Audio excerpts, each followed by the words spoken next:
नमस्कार दोस्तों, आपका फिर एक बार स्वागत है।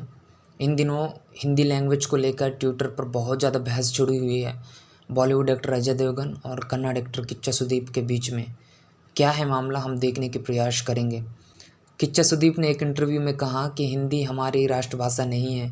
उनका कहने का मतलब कुछ और ही था, लेकिन इसी का जवाब में अजय देवगन ने कहा कि यदि हिंदी राष्ट्रभाषा नहीं है तो आप अपनी फिल्मों को हिंदी में डब क्यों करते हैं। इसी को लेकर बात और आगे बढ़ गई, दोनों के बीच ट्वीट पे ट्वीट होने लगे। इसी को लेकर और भी कई हस्तियां, राजनेता, बॉलीवुड एक्टर एक्ट्रेस ने भी अपना अपना विचार रखने लगे और अब यह एक न्यूज़ बन गई है। यह थी पूरी न्यूज़। हम इस वीडियो में चर्चा करेंगे कि क्या वास्तव में हमारी राष्ट्रभाषा हिंदी है या नहीं है। यदि नहीं है तो क्यों नहीं है। भारत में लगभग 60% जनसंख्या हिंदी भाषा बोलते हैं, फिर भी हिंदी राष्ट्रभाषा नहीं है। क्या हमारे कॉन्स्टिट्यूशन में इस भाषाओं को संबंधित कोई प्रावधान या कोई आर्टिकल है? यह सारा कुछ हम देखेंगे। तब तक आप वीडियो के अंत तक बने रहिए। हमारा भारत देश प्राचीन काल से ही विभिन्नताओं के लिए जाना जाता है, चाहे वह किसी भी क्षेत्र में हो ले। या देख लीजिएगा, सेम भाषाओं का भी विभिन्नताएँ हैं। उसमें से हिंदी भाषा भी कई सदियों से बोली जाने वाली एक भाषा है और यह आज़ादी तक बहुत ज़्यादा बोली जाने वाली लैंग्वेज भी थी।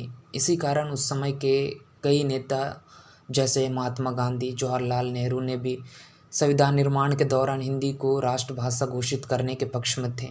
लेकिन हिंदी भाषा को लेकर कई जगह विरोध प्रदर्शन होना शुरू हुए। विशेष करके जो विरोध हुए वो साउथ इंडिया में, वहाँ के राजनेता लोग इसके पक्ष में नहीं थे। यहाँ तक लोग भी प्रदर्शन करने लगे। विशेष करके तमिल में बहुत ज़्यादा विरोध हुआ, लोग जान तक देने को तैयार थे।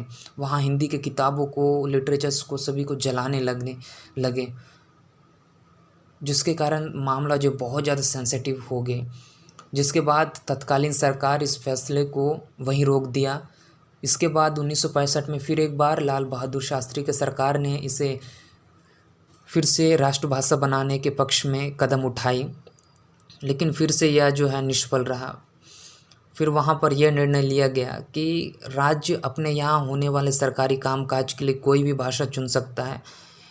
यह भी कहा गया कि केंद्रीय स्तर पर हिंदी और अंग्रेजी भाषा का ही इस्तेमाल किया जाएगा और इस तरह हिंदी को कड़े विरोध के कारण भारत में एक राष्ट्रभाषा बनने से रोका गया।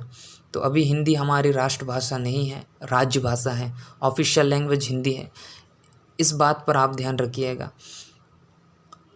और इसके अलावा हमारे जो देश में 22 भाषाओं को आधिकारिक रूप से मान्यता प्रदान किया गया है। आप देख सकते हैं, यह देख लीजिएगा, असमिया, बंगाली, बोडा, डोगरी, गुजराती, हिंदी, कन्नड़, कश्मीरी, कोंकणी, मलयालम, मणिपुर, मराठी, मैथिली, नेपाली, उड़िया, पंजाबी, संस्कृति, संथाली, सिंधी, तमिल, तेलुगु और उर्दू। ये रहे आप 22 आधिकारिक भाषा है जो आप देख सकते हैं। यह थी दोस्तों आज की टॉपिक एनालिसिस। आपको कैसा लगा? यदि आपको अच्छी लगी तो वीडियो को शेयर कर दीजिएगा और अपने दोस्तों तक भी इसको पहुंचा दीजिएगा और चैनल को सब्सक्राइब कर दीजिएगा। मिलते हैं नेक्स्ट वीडियो में।